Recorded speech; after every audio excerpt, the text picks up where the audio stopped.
تھا نہ خوب بتدریج وہی خوب ہوا کہ غلامی میں بدل جاتا ہے قوموں کا ضمیر، کہ غلامی میں بدل جاتا ہے قوموں کا ضمیر۔ ہر کوئی مست میں ذوق تن آسانی ہے، تم مسلمان ہو یہ انداز مسلمانی ہے، تم مسلمان ہو یہ انداز مسلمانی ہے۔ حیدری فقر ہے، حیدری فقر ہے، نہ دولت عثمانی ہے، تم کو اسلاف سے کیا نسبت روحانی ہے۔ وہ معزز تھے زمانے میں مسلمان ہو کر، اور تم خوار ہوئے تارک قرآن ہو کر۔ حاضرین و سامعین، قرآن مجید سے میں نے ایک آیت پڑھی اس سے قبل، کنتم خیر امۃ اخرجت للناس تأمرون بالمعروف وتنہون عن المنکر۔ اللہ رب العزت ارشاد فرمایا تم بہترین امت ہو،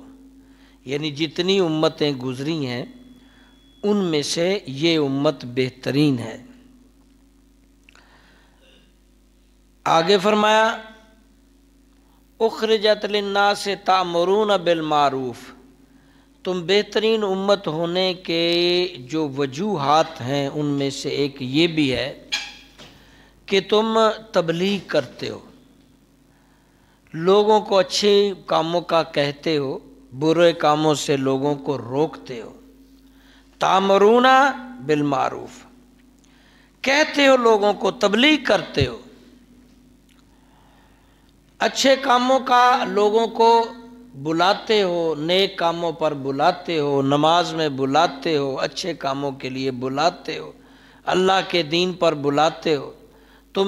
اس وجہ سے بھی بہترین امت ہو۔ وَتَنْهَوْنَ عَنِ الْمُنْكَرِ، اس لیے بھی تم بہترین امت ہو کہ تم لوگوں کو برائیوں سے روکتے ہو۔ جتنے برے کام ہیں معاشرے میں ان برے کاموں سے لوگوں کو روکتے ہو، یعنی برائی پھلنے پھولنے نہیں دیتے، برائی پھیلانے کا سبب نہیں بنتے، بلکہ برائی کو روکنے کی جدوجہد کرتے ہو، برائیوں کو روکنے کا سد باب کرتے ہو، جہاد کرتے ہو۔ وَتُؤْمِنُونَ بِاللَّهِ، تیسرا نقطہ جو یہاں بیان ہوا ہے کہ تم اللہ پر پکا ایمان رکھتے ہو، والیوم الآخر، اور آخرت پر بھی پکا ایمان رکھتے ہو۔ اب یہ باتیں قرآن میں اللہ نے کہی ہیں۔ نمبر ایک، بہترین امت ہونے کے ساتھ تمہیں یہ جو وجوہات ہیں وہ یہی ہے کہ تم تبلیغ کرنے والے ہو، لوگوں کو نیکی کی طرف بلانے والے ہو، وہ جماعت کی شکل میں ہو، تبلیغی جماعت کی شکل میں، وہ انفرادی شکل میں ہو، لوگوں کو برائیوں سے روکتے ہو، برے کاموں کی روک تھام کا انتظام کرتے ہو، یہ دوسری وجہ۔ اور تیسری وجہ، اللہ کی کتاب پڑھتے ہو، ایمان رکھتے ہو اللہ پر، آخرت پر ایمان رکھتے ہو۔ یہ آیت میں نے آج منتخب اس لیے کی ہے کہ اس حوالے سے میں آپ کو حدیث بھی سنانے جا رہا ہوں۔ آپ نے پچھلے دنوں سنا ہے کہ جس ملک سے جس دھرتی سے اسلام پھیلا، جس دھرتی میں نبی آئے آخری محمد صلی اللہ علیہ وسلم، بلکہ آپ کہہ سکتے ہیں جن دھرتی پر زیادہ نبی آئے، اللہ رب العزت نے بھی وہ جگہیں منتخب کی نبیوں کے لیے جہاں زیادہ لوگ خراب ہیں، جہاں زیادہ شرک، جہاں زیادہ کفر، جہاں زیادہ خرابیاں پھیلائی گئی، وہاں انبیاء کو بھیجا گیا۔ انبیاء زیادہ عرب ملکوں میں آئے، ہمیں پتہ ہے نا، انبیاء کرام ہمارے عرب ملکوں میں زیادہ آئے ہیں، اور آج عرب ملک ہی سب سے زیادہ خرابی کا شکار ہے۔ جس پاک دھرتی مکہ مدینہ میں نبی پاک چلتے رہے، جن جگہوں پر جناب کے قدم لگے، اس دھرتی کے حکمران ہی اب اسلام مٹانے پہ تلے ہوئے ہیں۔ فرمان جاری کیا ابھی تھوڑے دن پہلے، آپ نے سن لیا ہوگا، پڑھ لیا ہوگا کہ سعودی وزارت مذہبی امور کے فرمان کے مطابق، جو اس کی ویڈیو میں نے علیحدہ سے اپلوڈ کرنی تھی، وقت نہیں مل پایا، کہ اب آئندہ کوئی تبلیغ نہ کرے، آئندہ کوئی تبلیغ نہ کرے۔ میں یہ نہیں کہ میں کسی خاص تبلیغی جماعت سے تعلق رکھتا ہوں، ساری جماعتیں جو خالص تبلیغ کر رہی ہیں، بہت سی جماعتیں ہیں، دعوت اسلامی ہے، جماعت اسلامی ہے،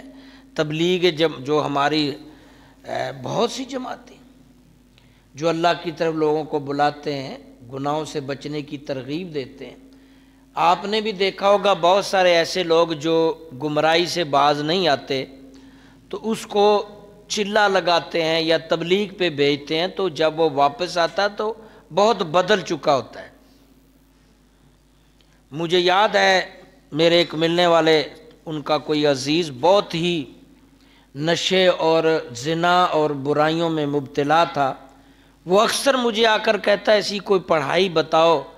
ایسی کوئی دعا بتاؤ، طریقہ بتاؤ کہ یہ بندہ زنا، شراب، گناہ سے، برے کاموں سے رک جائے۔ تو میں اسے اکثر کہتا کہ ان کے لیے یہی ہے کہ کسی جماعت کے ساتھ مہینوں کے حساب سے بھیج دو، انشاءاللہ یہ چھوٹ جائے گا۔ اور اتفاق ایسا ہوا، ایک جماعت پنجاب سے نکلی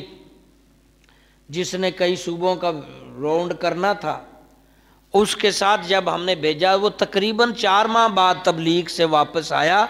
آپ یقین کرو گے 4 ماہ بعد داڑھی اتنی آ چکی تھی، اس کی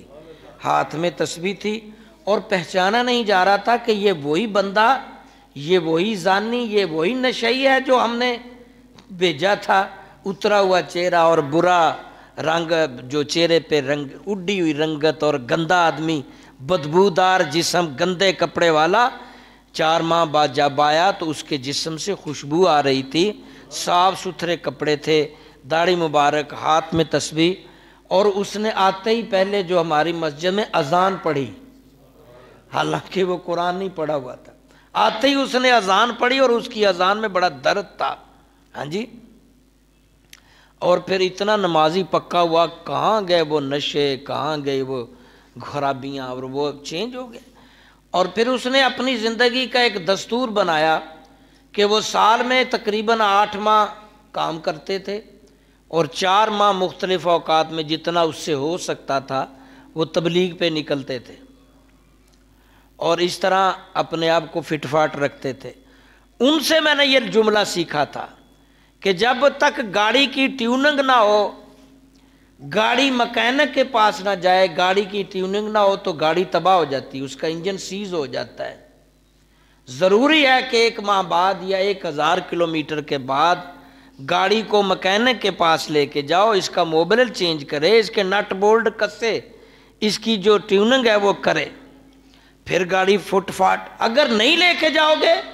تو بہت جلد یہ گاڑی تباہ ہو جائے گی، تمہارا ساتھ نہیں دے گی، اس کے سارے پرزے ہلاک ہو جائیں گے، تمہیں کہیں فٹ کر دے گی، تمہارے کام کی بھی نہیں رہے گی، کسی کے کام، کباڑیے کی ہو سکتی ہے۔ اسی طرح انسان بھی ایک مشین ہے، ایک گاڑی ہے، جب تک یہ دین میں لگا رہے، تبلیغ میں چلتا رہے، علماء کے پاس بیٹھتا رہے، اچھی سوسائٹی میں پھرتا رہے تو اس کی ٹیوننگ ہوتی رہتی ہے۔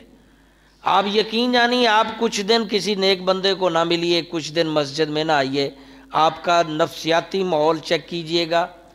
آپ کی سوچ کا اور آپ کی نوست کا لیول چیک کیجئے گا۔ اور اگر آپ نماز پڑھ رہے ہیں، زیادہ اللہ کی طرف آ رہے ہیں، تو آپ اپنے آپ کو دیکھیے گا شیشے میں بھی، اور اندر کو بھی دیکھیے گا کہ روحانی تو آج دنیا میں واحد جماعت جو مسلمان جماعت ہے، اور پوری دنیا میں اس کا اسلام پھیل رہا ہے اس تبلیغ کے ذریعے۔ اور اللہ بھی کہہ رہا ہے، جیسے میں نے آیت سے کہا کہ تم بہترین امت ہو اس لیے کہ نیکیوں کا کہتے ہو، برائیوں سے روکتے ہو،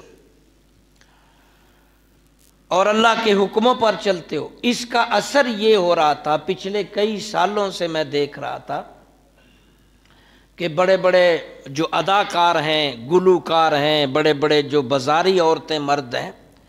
اور بڑے بڑے کرکٹر ہیں، بڑے بڑے بزنس مین ہیں، اور گندے گندے سیٹ اپ میں بھی، اچھے اچھے سیٹ اپ میں بھی درجنوں سینکڑوں ہزاروں لوگ مسلمان ہو رہے تھے۔ یہ ان دنوں کی بات ہے جب مسلمانوں پہ بھرپور یلغار شروع ہوئی۔ امریکہ کے جو صدر صاحب تھے، جب اس کی سالی مسلمان ہوئی، اور پھر اس سالی نے اپنی بہن کو یعنی صدر صاحب کے اس کو بھی مسلمان کرنے، اور اس کی بڑی دوستوں نے اسلام قبول کیا، پھیلتے پھیلتے یہاں کر مریم بن گئی ریڈلی سے، اور یہاں تک کہ بڑے بڑے اپنا یہ اسکواش والے، بڑے وہ جو کھیلنے والے اور بڑے بڑے گندے راستوں پہ چلنے والے دھڑا دھڑ جب مسلمان ہوئے، تو ان کی وجہ سے پھر سینکڑوں ہزاروں لوگ مسلمان ہونا شروع ہو گئے، اسلام پھیل رہا تھا۔ تو اب یہ یہودیوں نے، عیسائیوں نے مل جوڑ کر کوشش کی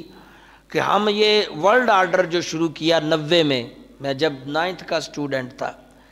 تب سے یہ جنگیں شروع کر رہے ہیں، اور یہ اس چیز کو 90 سے لے کے اب تک آپ کہہ سکتے ہیں 30 سال، ان 30 سالوں میں ان کافروں نے، یہودیوں عیسائیوں نے یہ سیکھا ہے کہ بندے مارنے کی بجائے بندے کی سوچ مارو۔ اور یہ بات تو پہلے ہی ہمارے اکبر الہ آبادی اور علامہ اقبال بڑے بڑے شاعر کہہ گئے، بجائے اس کے کہ تم لوگوں کو مارو، لوگوں کا ذہن مارو، لوگوں کو ذہن کو اپنے معیار پر پورا کر لو، بس مرے مرائے ہیں۔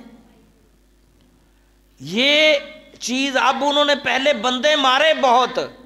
افغانستان میں بھی آپ کے سامنے مارے ہیں، 17-18 لاکھ بندہ مارا ہے، سعودی عرب میں بھی مارے ہیں، عراق بھی آپ کے سامنے تباہ کیا ہے، کویت بھی متاثر ہوا ہے، لبنان، شام، کس کس ملک کا نام لوگے؟ کوئی ملک مسلمانوں کا بچا ہے تو مجھے بتا دینا،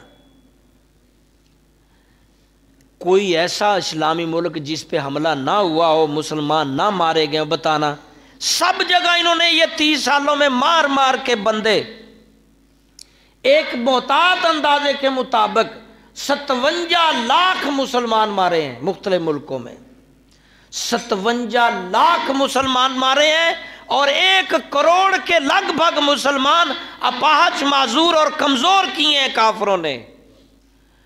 اور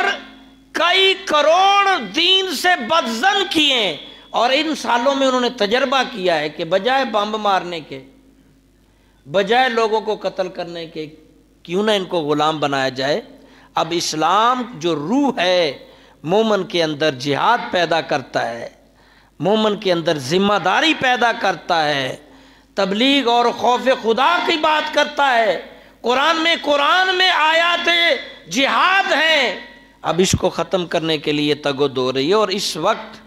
سعودی عرب نے بھی سلنڈر کر دیا ہے، پاکستان پہلے ہی سلنڈر شدہ ہے، اور باقی ممالک کا ویسے ہی اللہ حافظ ہے۔ اب یہ فتوحات جو ہیں ان کی مکمل ہو رہی ہیں۔ اس وقت کوئی ایسا اسلامی ملک نہیں جو جہاد کر سکے، جو کافروں سے ٹکرا سکے، سارے مسلمان ملک اس وقت غلام ہیں۔ مجھے ایک پروفیسر میرے دوست نے تصویریں سینڈ کی تھیں پرانی، جس میں کالے جو حبشی ہیں یہ امریکیوں نے غلام بنا کے، ہتھ کڑیاں لگا کے، برطانوی فوج نے مختلف لوگوں کو اس پہ اشتہار لگا ہوا، اتنے کا، اتنی عمر کا غلام۔ ہاں، آج بغیر جنگ و جدل سے ہم ہار گئے۔ جب سعودی نے سلنڈر کر دیا تبلیغ نہیں ہونی، اب 80,000 بندہ جمع ہو کے وہاں بے حیائی کر رہا ہے، عمرے پہ پابندی ہے، عمرے پہ نہیں جانا، کرونا پھیلتا ہے، عمرے پہ پابندی ہے۔ 80,000 بندہ یہ جہازوں پہ بیٹھ کے وہاں ڈانس کر رہی ہیں کڑیاں منڈے، اور وہ علماء کو گرفتار کر رہے ہیں، اور دین تبلیغ کو خود نہیں کہ سعودیہ نے پابندی لگائی، پوری دنیا میں کہہ رہے ہیں جی سارے مسلمان ملک پابندی لگائیں کہ تبلیغ نہ ہو، جس کا جو مذہب چاہے اپنائے۔ اور کل OIC بھی ہو رہی ہے ادھر 2-3 دنوں میں، یہ پاکستان میں OIC، جو میں جب پیدا ہوا تھا 50 سال پہلے اس وقت کی بنی ہے۔ 57 ملک ہیں جو کھسی ہیں، سارے بھیڑ بکریاں اور کافروں کے لیے استعمال ہوتے ہیں۔ انشاءاللہ اگلے جمعے گفتگو کریں گے۔ اللہ مسلمانوں کو اتحاد ایمان سے